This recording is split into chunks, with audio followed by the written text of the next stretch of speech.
Galera, Papão reagindo 2-1 aí, ganhamos de virada, né? Curuzu tava lotada, tava linda, eu tava lá na Curuzu, chuva, caiu uma chuva do nada, mas como diz minha mãe, quando cai chuva a gente não pode reclamar que é chuva, né? Para quem aí é religioso, é bênção de Deus. Então, foi uma bênção aí, porque a gente ganhou de virada, jogo duro, a gente sabia que ia ser um jogo duro, só que com a chuva isso tornou ainda mais difícil, mas é aquilo que eu falo, né? Times que são grandes e que querem reagir têm que enfrentar, inclusive, uma chuva em fora de época, né? E fora de horário, né? Essa época não é muito de chover, inclusive nesse horário não é muito de chover, então se estava tudo diferente, a gente tinha que fazer diferente. Vamos lá fazer a análise do jogo rapidamente, né? A escalação, jogador por jogador, vamos analisar a tabela, né? Vamos dar uma olhada rápida e no final a gente faz aquele panorama lá, beleza? Vamos lá. Ah, só que antes não se esquece, tá? Já dá logo like aí no vídeo, né? Já se inscreve no canal, comenta aqui o que você achou do vídeo, o que você achou, qual o melhor jogador. Já pode comentar aí que eu vou respondendo todo mundo. Vamos lá. Vamos lá primeiro ver como é que o Papão veio escalado, né? Lembra que eu falei para vocês que ele não ia mudar essa linha aqui de zaga, né? Ele não mudou, meus amigos. Ele manteve o Luan Freitas como um lateral que não avança, fazendo uma espécie de terceiro zagueiro, mas muito mais caindo aqui para um lateral que não avança.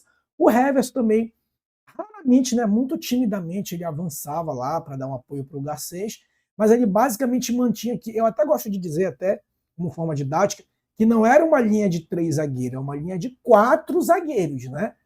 Eram quatro zagueiros à moda antiga. 2 zagueiros centralizados, Novilho e Thalisson, pela direita Luan, pela esquerda o Heverson, né, como um lateral à moda antiga que não subia muito. Né? Na cabeça de área, ele colocou Anderson, Leite, Ronaldo e Henrique, a gente avisou aqui também, né, pela substituição lá no Repá, era um pouco óbvio que ele ia fazer isso. Agora, o que ele mudou, né, a gente sabia, a gente não tinha informação que o Rossi sairia, o que a gente achava? Que ele colocaria o Denner aqui no meio do lugar do Rossi, mas não, ele puxou o Marlon, e a gente vai já falar desse jogador, puxou o Marlon para o meio, para fazer uma espécie de falso 10, né? Já que tem um falso 9, o Paysandu joga com um falso 10, né? E colocou o Vinha aqui na direita no lugar do Marlon de origem, né? Na esquerda o Garcês, no comando de ataque o Diogo, esse aí foi o time que iniciou, né? Vamos lá analisar um a um, ponto a ponto, ver como é que foi o desempenho de cada jogador. Gabriel Mesquita foi pouco utilizado, mas quando ele foi crucial. O jogador de cara com ele deu um chute cruzado bonito, definição perfeita, rasteiro no canto, né? Definição de manual, como o pessoal costuma dizer, mas em compensação o Gabriel também fez uma definição de manual, né? E aqui vai, não é falar mal do ex, né? Ou da ex, mas eu tenho certeza que se fosse o Matheus Nogueira, talvez ele não pegaria, não por não ser um bom goleiro, mas acho que por conta da envergadura, né? O Gabriel tem uma envergadura muito maior, isso permitiu com que ele fizesse uma defesaça, né? Foi a defesa aí do jogo, ele foi pouco acionado, igual no Repá, né? Pouco acionado, e quando acionado, respondeu, e é isso que a gente espera de um goleiro, né? A gente não quer que o nosso goleiro seja o destaque, né? Sem querer falar mal do rival, mas já falando, a gente não quer que o nosso goleiro seja que nem o do rival, né? Que seja o destaque do jogo. Deixa o nosso goleiro lá, quando necessário, ele vai aparecer e vai defender. E é isso que a gente espera do Gabriel Mesquita. Tá? Ali nas laterais, no miolo de zaga, né? Thalisson Novilho. O Novilho foi, para mim, o pior jogo dele do Paysandu, né? Eu não sei se isso atrapalhou, inclusive aqui só um preâmbulo. Vai ser difícil, a nossa análise aqui é muito difícil, porque praticamente o primeiro tempo inteiro não teve um jogo técnico, né? Gramado muito alagado, inclusive aqui palmas para o gramado da Curuzu, mas nem mesmo um gramado em ótimo estado seguraria ali uma chuva daquela, né? Então, claro, dentro da possibilidade, o gramado da Curuzu suportou muito bem, só que uma chuva daquela, raramente, até o nosso Mangueirão, que é um gramado de primeira qualidade, né, naquele jogo lá contra o Botafogo e Flamengo, sofreu um pouquinho, depois teve a drenagem, mas sofreu um pouquinho. Mas o Novilho foi o pior jogo dele, né? Horrível, ele teve assim, umas 3 passadas, quase que ele entrega. O Thalisson, para variar muito bem, cara, que zagueiro esse, viu, cara, Thalisson? Que zagueiraço, cara, zagueiro moderno, sabe? Aquele cara que mata, não dá chutão. Ele não dá chutão, tem um bom passe e não entrega, né? Infelizmente era o que o Luan e o Quintana, infelizmente, estavam fazendo, ainda bem que o Luan deu uma evoluída, né? É aquele jogador que não entrega a bola, não devolve a bola para o adversário e também não entrega, né? Não entrega, espero que ele continue assim. No segundo tempo ele foi substituído porque ele estava um pouco nervoso, e teve uma que ele conseguiu se desvencilhar do atacante, o atacante segurou ele, ele ficou puto e deu uma cotovelada assim, né? Tentou reagir, acabou levando um cartão amarelo de graça, mas excelente zagueiro, né? Muito bom zagueiro. Resta saber aqui quem o Thiago Heleno vai tomar essa posição aqui. Nas laterais, que eu falei para vocês que é uma espécie de lateral que não avança, Heverson e Luan Freitas fizeram uma espécie de lateral, né? Luan Freitas meio que compondo um terceiro zagueiro, mas fazendo um lateral à moda antiga. Foi muito bem, né? Aqui, desculpa, deixa eu voltar aqui. Heverson e Luan foi muito bem. Heverson, aquele jogador ali, nota 7, 8, né? Quando precisa dele, ele foi bem, assim como foi no Repá. Não tem lances de mirabolantes, até porque isso não é exigido dele, né? Já que ele tá jogando como um lateral que não sobe, então fica ali, né? Meio discreto. Quando necessário, dá um chute de falta ali que foi perigoso. Então, tranquilo, não comprometeu, né? Anderson Leite e o Ronaldo Henrique, muito bem, cara. O Ronaldo Henrique é uma classe. O cara é uma classe jogando. O Anderson Leite faz um cão de guarda muito bem. Substituiu o Vilela muito bem. E o Ronaldo Henrique é muito classudo, cara. Só que ainda um pouquinho fora de forma, né? Ficou muito tempo sem jogar. Mas é um cara muito classudo. Eu acho que com o tempo o Matheus Vargas vai ter um bom concorrente aqui, viu? Não sentimos faltas nem do Vilela e nem do Ronaldo Henrique, e nem do Matheus Vargas, viu? Isso é bom, né? Lembra que antigamente a gente perdia um titular e era um Deus nos acuda? Então, isso foi bom que a gente não sentiu falta do nosso meio de campo.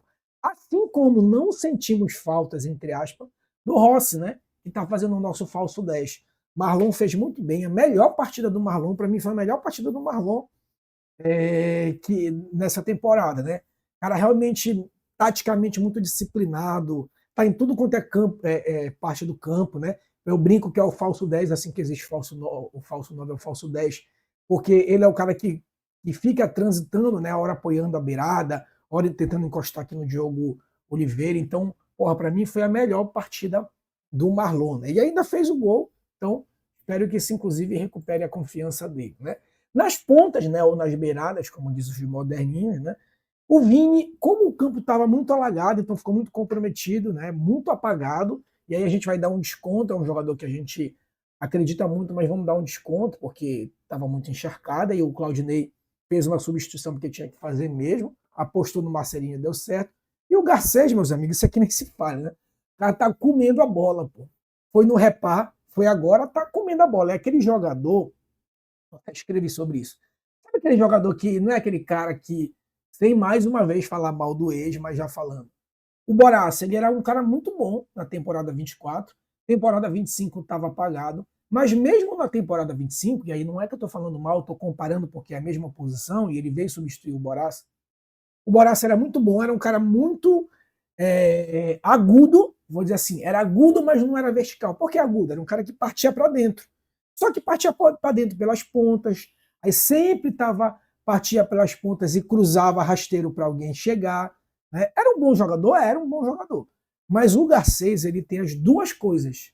Ele é um jogador agudo e é um jogador vertical também. Por que vertical? Porque ele parte, não tem aquele negócio de pegar a bola e levar para a linha de fundo e tentar um cruzamento, ou tentar sempre achar um companheiro. Cara, ele dá um toque assim e já vai na cara do gol, cara. Ele não quer saber, não. E aquele cara, sabe aquele cara falso lento? Ele anda assim, parece meio todo desengonçado, meio boleirão, assim, ele joga com meião abaixado, meio boleirão. Meu irmão, o cara parte para dentro. A melhor contratação do Paysandu para mim até agora, né? Espero que mantenha uma regularidade. Lá no comando de ataque, o Diogo Oliveira também, como a bola chegava muito pouco, ficou muito comprometido, né? Mas fazia o pivô, fez um pivô uma hora lá para o Marlon muito bom. Então, dentro do que se propõe, eu prefiro que ele jogue mal e se mantenha na área, ficou muito tempo na área, claro. Entenda, na área não é aquele modo antigo de não sair da grande área, mas ele fica muito mais na área do que o Benítez e o Nicolas. Então, no que se propõe, tá ótimo. A maioria dos jogos vai ser isso mesmo, tá? O Diogo Oliveira pouco vai aparecer porque ele fica muito mais na área. Então, ele nem sempre vai brilhar, não. Por quê? Porque ele é jogador de quase que um toque final para o gol. Né? Então, normal, faz parte do que ele realmente se propõe a fazer. Né? Já em relação aos reservas, né, os suplentes que entraram depois, Thiago Heleno entrou, é um cara que, aquilo que eu falei, né, o extracampo. Tecnicamente ele ainda está muito abaixo, porque ainda está um pouco sem ritmo, ficou claro.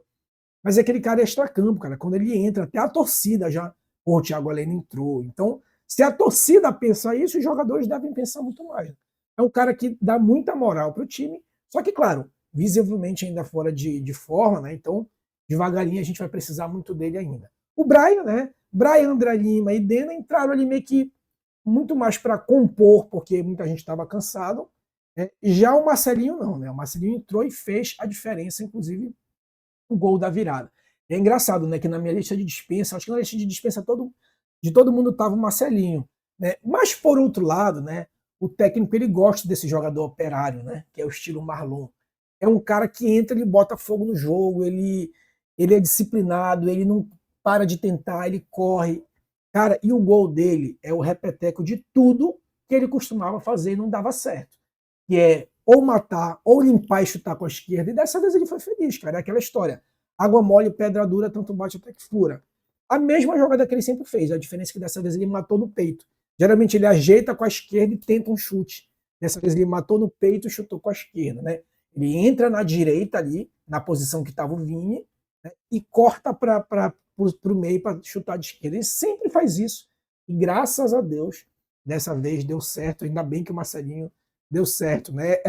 É aquela história do técnico, né, cara? Do técnico conhecer. Ele sabe que o cara sempre faz isso. Então ele tirou o Vini exatamente para tentar essa coisa, né? Então foi muito bem o Marcelinho, claro.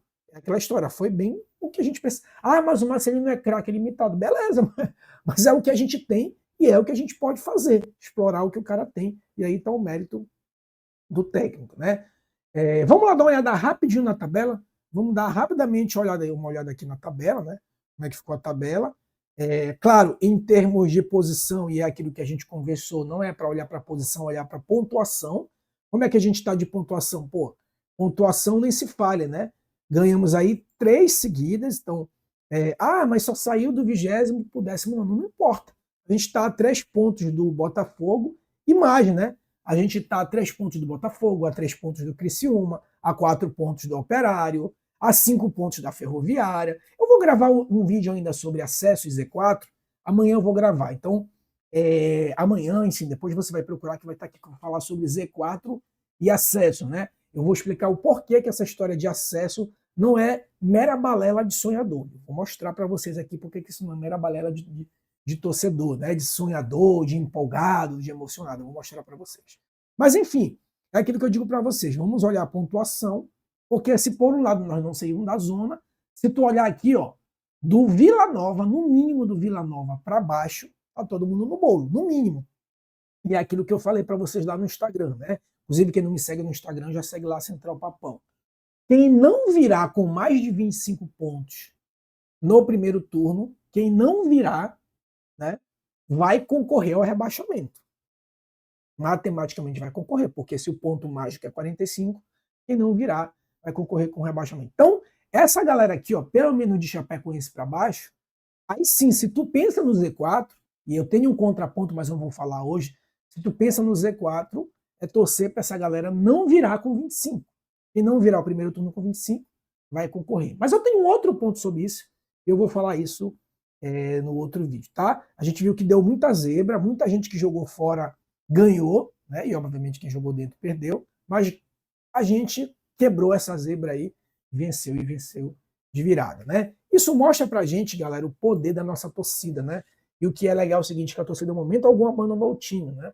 Ao contrário, saiu aplaudido no segundo tempo, houve uma vaia, mas não foi para os jogadores, foi para o juiz.